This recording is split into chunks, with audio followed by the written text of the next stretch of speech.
Welcome back to the Ref Show, part 2. Gary Megson, Keith Hackett. Keith, so how many seconds is it? Goalkeeper with the ball, how many seconds? I've forgotten. 6. 6 seconds. It's the guideline, and Okay. you'd expect that to be enforced, but like the goalkeeper carrying outside the penalty area, it seems to be now ignored like a few other things.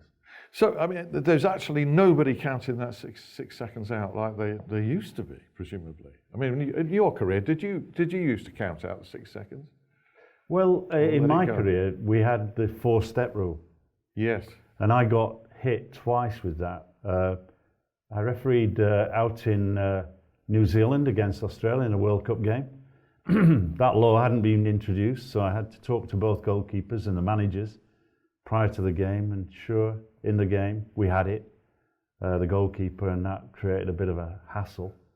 And then in the opening of the European Championships, West Germany against Italy, West Germany went 1-0 up, Italy went 1-0 up, and then within a few minutes, Walter Zenga, who had already sort of had a quiet word with him to stick to 4, did about 9. Did he? Right. Absolutely no option. Well, actually, I've seen somebody count the seconds that the goalkeeper had it. When I was manager of West Brom, we played Newcastle, and Shearer started counting, went to the referee. 7. Did he? And the referee, yeah, you're right, give a free kick. And Shearer stuck it in the top corner. It's the only time I've ever seen it. Yeah. Yeah, so Alan did it. It was brilliant. That's a smart move. That's a smart move. But I regularly get, I mean, it's a bit sad really, but I get messages. Well, is the 6-second rule still in? So on a show like this, we can talk about that. But a referee counting out 7 and giving a free kick, that's going to be pathetic, isn't it? Well, I think like all these things, laws are introduced, and sometimes they're workable, practical, and sometimes they're not. And do you want to be seen as a fussy referee? Not the really. answer is not really. No. Well, mass confrontation and dissent is different, because at the beginning of the 2016-17 season, there was this crackdown, loads of yellow cards for dissent. People seem to know where they stood after a while, and then... Yeah, but you know, when you're a manager, you know, your pre-season starts and they say you've got to go to Old Trafford Premier League thing and listen to what the referees have got to say. Fair enough, and we're bringing in a certain rule.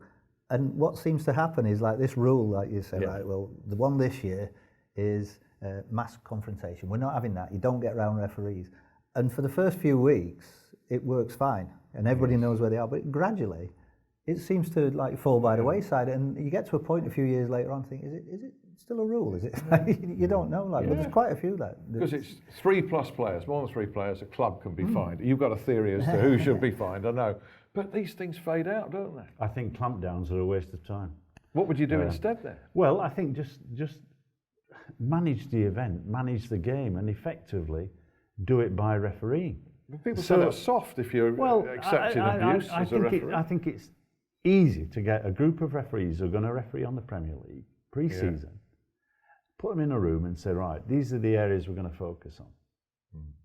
At this moment in time, clearly the referees need to focus on what is careless, what is reckless challenges, because we've seen those go by the wayside, and those being a bit of a difficult area for referee.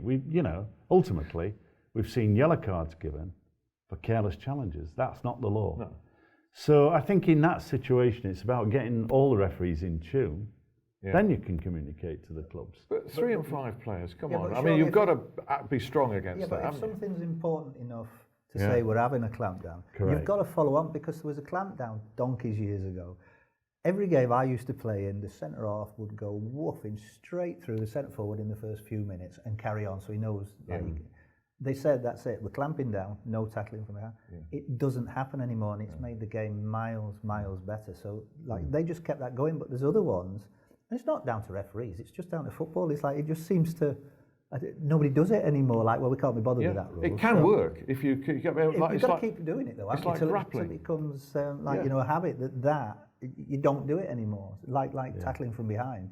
People very rarely do that now. I mean, when I took over the PGMO from Philip Don used to call the meetings of the managers pre-season. Very few would attend. When I took over, I said, look, we need to impose a fine on managers who do not attend, but we've also got to make those meetings meaningful. And therefore, we used to say, right, there's 3 meetings going to take place. We'd give the managers 3 dates, 3 different venues across the country. come and have a chat. And that's where, in fact, there were areas which were brought up by the managers, which I thought was really important. The one that Gary's referred to, and that is these challenges that effectively could end the career of a player, was something the managers were really concerned about. They thought we were a bit weak in that area, and therefore they wanted those areas enforcing. And that's what we did, and we got their support. So it is about a working relationship between referees and managers across all of them in terms of broad consensus of what is acceptable, what is not. I know you feel, Gary, that the target of the punishment is wrong. I mean, it's the clubs that get fined if there's more than 3 players surrounding a referee. What would you do? But it's you put your player's hat on and your manager's hat on. Right. When you're a player, if you get 5 yellows and you get suspended, all right, you don't play for that Saturday, and it's disappointing. If they say, right, you get 5 yellows... Not at Christmas, it's not disappointing. No, yes it is. But if they say to you, right, you've got 5 yellows, but you're going to play next Saturday, but by the way, you're not getting paid for 2 weeks, it'd be entirely different. I tell you now, you know, it would completely change, because what's happening in football is people who makes the indiscretion, i.e. the player, he gets sent off, he doesn't play for 2 weeks. The club suffer. But if the player did play and they say, right, you're not getting suspended, but you're getting fined by the league, a massive amount of money it would be, you'd see entirely different way that football would. Would that work for you as well, Keith? Oh, I think we've always thought that should be the case. Yeah. I think what is interesting, and plaudits really, you know, often I've criticised the PGMOL fairly frequently, but here, one of the things that I noticed, the total number of red cards in the Premier League this past season, 41, I think must be a record low. Right. You know, I can remember it being 63 at the point of low when I was in charge.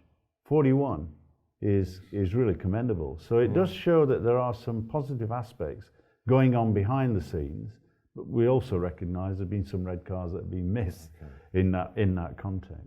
Well, just to round up, referees of the season, managers of the season. I know I can make a list of the ones that you've extolled during the course of the year. Michael Oliver, Martin Atkinson in particular, Anthony Taylor, Mike Dean, Andre Mariner, Bobby Madley. Have I missed anybody out, really? No. No?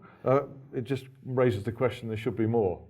Well, I think there should be more. There's no doubts about that. And I think that the PGMOL in the summer have got quite a lot of thinking to do, because I think one aspect of their, if you like, remit, the succession plan, appears not to be working.